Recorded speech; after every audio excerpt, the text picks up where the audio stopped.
एक मुलाकात ऐसी शख्सियतों के साथ जिन्होंने दिया है अपने जीवन को एक नया मुकाम। रूबरू कराएंगे ऐसी कुछ हस्तियों के साथ एक खास शख्सियत के साथ मुलाकात जयदेव पटेल के साथ नंबर 1 इंडिया न्यूज पर। नमस्कार व्यूअर्स, मैं जयदेव पटेल और आप देख रहे हैं नंबर 1 इंडिया न्यूज। आपका एक बार फिर स्वागत है एक खास शख्सियत के साथ मुलाकात प्रोग्राम में। आज हम बात करेंगे 2024 लोकसभा चुनाव को लेकर, जिसकी तारीखों का ऐलान हो चुका है। 19 अप्रैल से लेकर 7 चरण में इसके चुनाव होंगे और 7 से 4 जून को इसका रिजल्ट घोषित होगा। इन्हीं दाम मुद्दों पर बात करने के लिए आज हमारे साथ खास सामान है दक्षिणी मुंबई से लोकसभा के प्रत्याशी महाविकास अघाड़ी गठबंधन की तरफ से उतारे गए अरविंद सावंत, जो पहले भी इसका हिस्सा रहे हुए हैं। ये कितनी महत्वपूर्ण सीट है और कितनी खास रहेगी इनके लिए। साहब बहुत स्वागत है हमारे प्रोग्राम में। जय महाराष्ट्र। अरविंद सावंत जी, आपसे हमारा पहला सवाल है कि आज चुनाव तारीखों का ऐलान हुआ है, 7 चरणों में मतदान होंगे और 4 तारीख को रिजल्ट घोषित होगा, क्या कहेंगे इस बात सबसे पहले? उसमें कहना क्या, अभी मुंबई में तो 20 मई को होने वाला है। बहुत मतलब 2 महीना समय है अभी मुंबई में अभी और भी। तो चुनाव की तैयारी तो पहले से रहती है, ऐसे नहीं क्या कल सपना पड़ा आज हम लोग उतरे। और खास करके शिवसेना 365 दिन रास्ते में रहती है। कुछ लोगों को नया कुछ करना पड़ता है, हमें नहीं करना पड़ता, क्योंकि पता नहीं हिंदुत्व सम्राट बालासाहेब ठाकरे जी की शिवसेना जो समाजकारण का तत्व लेकर निर्माण हुई, तो आज भी वो सेवा देने का काम करती है, समाजकारण करती रहती है। तो उसमें कोई लोगों से नया जुड़ना है, किसी को देखना है, ऐसा कुछ नहीं होता। तो लोगों से कहते रहते कोई। अरविंद सावंत जी, दक्षिण मुंबई से आपको महाविकास अघाड़ी की तरफ से प्रत्याशी के रूप में उतारा गया है। कितनी चुनौती है ऐसा मानते हैं, क्योंकि पहले भी आप कहीं ना कहीं यहाँ से जीत आप दर्ज करके आप सांसद बने हुए हैं। ऐसे में चुनौतियां तो ऐसे नहीं कह सकते कि चुनौती नहीं है, चुनौती होती है। जब चुनाव है तो चुनौती होगी। अब चुनौती है तो काम करना है। अब अभी तक तो मेरे खिलाफ भारतीय जनता पार्टी हो या अन्य किसी पार्टी की नाम तो घोषित नहीं हुआ है। तो ये जब घोषित होगा तो देख लेंगे। अब तो कोई, क्योंकि पहले तो मिलिंद देवराज जी थे, तो मैंने उनको 2 बार पराजित किया था। उन्होंने कांग्रेस पार्टी छोड़ी, वो गए नंदे सरकार में, वहां से राज्यसभा के सदस्य बने। तो अभी को नहीं पता नहीं, जब आएंगे तब देख लेंगे। अरविंद सावंत जी, सवाल इसलिए महत्वपूर्ण हो जाता है कि आपकी लड़ाई इस बार बीजेपी से होगी या आपके ही कुछ नेताओं के साथ रहेगी? नहीं, लड़ाई तो बीजेपी के साथ ही होगी, और किसके साथ होगी? लड़ाई बीजेपी के साथ ही होगी, क्योंकि बीजेपी के वहां 1-2 विधायक भी है, तो उनके साथ ही लड़ाई होगी। 4 विधायक तो हमारे हैं। फिर भी चलता रहता है, ये चुनाव है तो उसमें गठबंधन के हमारे आघाड़ी के 4 थे, उसमें से एक वहां गया है, लेकिन चुनकर हम लोग 4 आए थे। 3 हमारे शिवसेना के और कांग्रेस का एक विधायक है।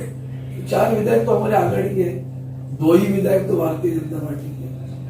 अरविंद सावंत जी, आपके जो साथी रहे हैं, जो आपके साथ नहीं है, तो खुद की नई शिवसेना उन्होंने खड़ी कर दी है। उनका एक आरोप आपकी पार्टी के ऊपर रहता है, कुछ लोग जो बचे हुए हैं या कुछ जो बेचारे हैं, जो आपकी पार्टी को लेकर जो उद्योग उठकी है उसको लेकर, तो क्या मनोबल डाउन करते हैं आप लोगों का? ऐसा लगता है? कभी नहीं, कभी नहीं। जिस मॉरल किसका डाउन होता है? जो वंदनीय शिवसेना प्रमुख बाला साहब की विचारधारा को लेकर नहीं जाता, ना उनके संगठन के संस्कार से पाला पोसा है, जो बिकाऊ लोग है उनका मॉरल डाउन होता है। हमारा क्या जाएगा डाउन? हम जैसे है वैसे खुश रहते।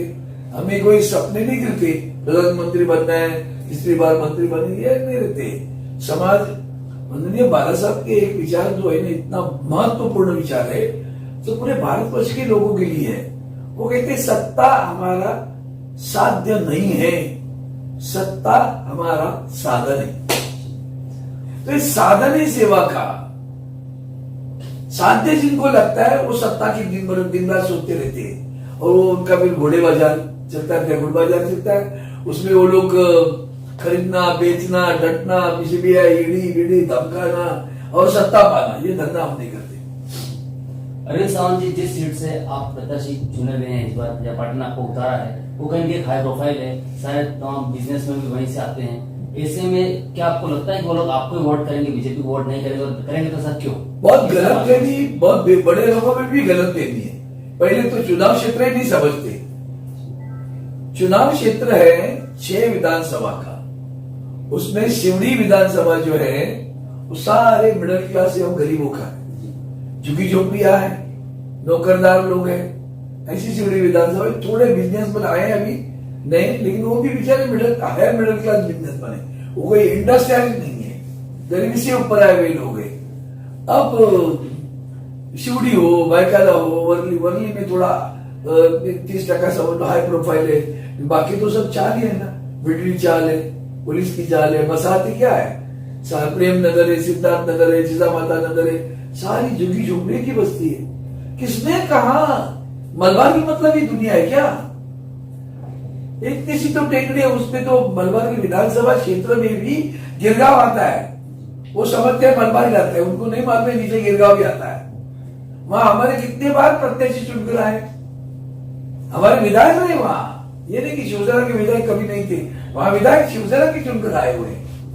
तो ये पहली गलतफहमी निकालो। दूसरी बात कुलावा, अब कुलावा में देखो तो फिर दोबारा झुग्गी झोपड़ियां, कपड़न की तरफ जाओ, गीता नगर है, अम्बेडकर नगर है, वहां भी प्रेम नगर है, इतनी गरीब बस्ती है कि पूछो मत, जितनी है उससे ज्यादा वो लोग है, वहां भी गरीब है, मिडिल क्लास लोग है, वहां दरिया सागर है, बस्ती है, सारी झुग्गी झोपड़ियों की बस्ती है। ये मत सोचिए कि अब ये बाइकर की तरफ जाओगे तो आप गोदी की तरफ जाओगे तो सारी चालें हैं ना, मालगौड़ा कंपनी जो है उसके इर्द गिर्द से लेकर या बाइकला क्रॉस करते ना सब लोग लोअर मिडिल क्लास के लोग हैं, मुस्लिम बस्ती है, चाल में रहने वाले। मुंबई में तो 90% लोग मुस्लिमों की और खास करके गरीबों की बस्ती है। अरविंद सावंत जी जो अभी देवेंद्र फडणवीस से रिसेंटली एक इंटरव्यू दिया और इंटरव्यू में यहाँ तक कि उन्होंने उद्धव ठाकरे पे कहीं ना कहीं निशान साधते हुए ये कहा, किसने? देवेंद्र फडणवीस जो महाराष्ट्र के उप मुख्यमंत्री उन्होंने, कि जो सिटीजन अमेंडमेंट एक्ट जो आया है सीए, इसके खिलाफ कहीं कि उद्धव ठाकरे स्टार्ट इसका विरोध कर रहे हैं और इसके विरोधी हैं, इस पर क्या कहेंगे? पहली बात ऐसे कि सीए क्यों लाया और उसके लिए कानून लाने के बजाय चुनाव के पहले क्यों लाया ऑर्डिनेंस, उसका जवाब दो। ये सवाल उनसे पूछो, क्या जरूरत पड़ी, इसकी कौन सी इतनी अहमियत थी कि आज ही वो के जानवर था। कानून लाने ना, ऑर्डिनेंस लाते मतलब क्या है, जब अध्यादेश निकालते हैं तो कानून लाना है उनके ऊपर, तो कानून के बिना ही दादागिरी। पहले तो वही जनतंत्र के खिलाफ है आप लोग, वो तो उन्होंने किया भी है। लोकसभा में जब मणिपुर के विषय पर चर्चा मांग रहे थे और आदरणीय प्रधानमंत्री जी की अपेक्षा कर रहे थे कि वो उस पर जवाब दे, नहीं दिया तो हम लोगों ने उसके लिए अविश्वास प्रस्ताव लाया। उसके बाद में क्या हुआ, 146 सांसदों को आज कल कुछ ना कुछ कारण लेके सस्पेंड कर दिया। 2 दिन में 146 सांसद क्या सस्पेंड, कुछ लोग तो मौजूद भी नहीं थे, उनको भी सस्पेंड कर दिया है। अब वो सस्पेंड करने के बाद 16 या 24 कानून पास कर दिए। कौन सा ये जनतंत्र है क्या, ये संविधान की रक्षा है क्या?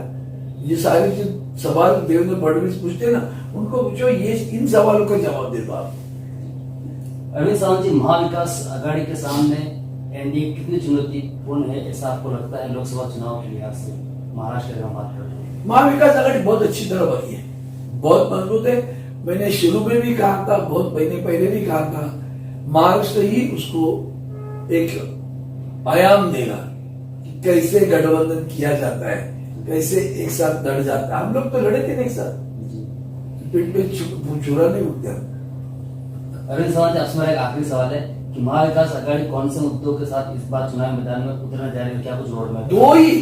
दो ही महत्वपूर्ण मुद्दे। पहले वो सबसे महत्वपूर्ण मुद्दे संविधान बचाना है, क्योंकि उनके एक सांसद हेगड़े नाम के सांसद है कर्नाटक के, उन्होंने कहा 400 पार क्यों करना है, तो संविधान बदलना है। तो अंतर मन में जो कुछ हेतु है, अंतर्यामी जो हेतु है, वो हेतु प्रकट हुआ है, तो संविधान की रक्षा करना है। तो संविधान की रक्षा करना है तो जनतंत्र की रक्षा करना है।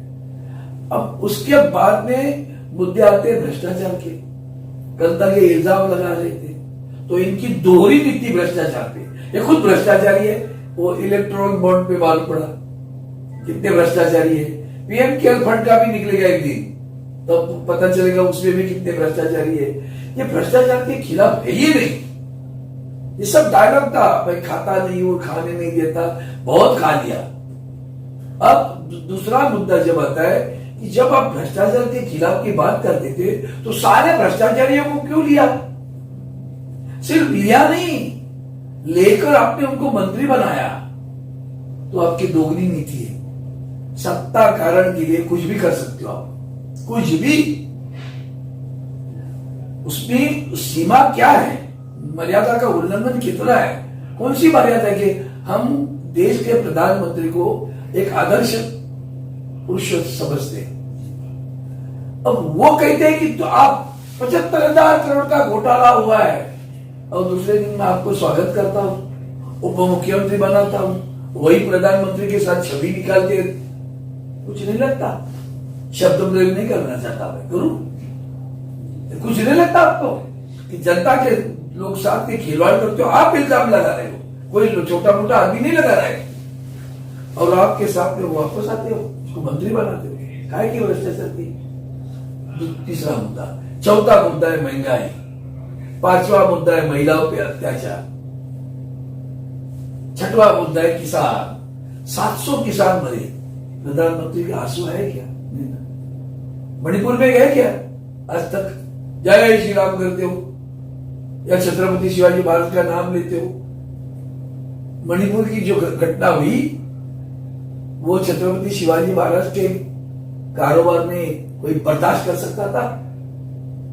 हिम्मत कर सकता था? वही जान चली जाती।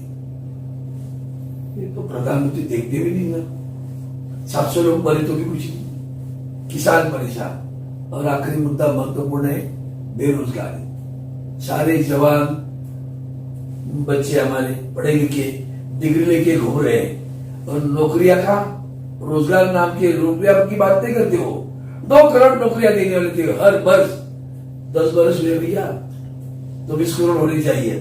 5 वर्ष की बात करो तो 10 करोड़ होनी चाहिए। उल्टा नौकरियां लोगों की गवाई है।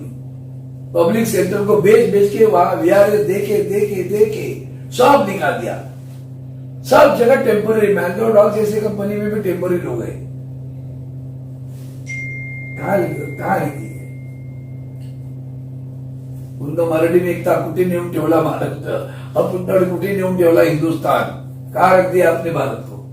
क्या प्रतिभा है भारत की?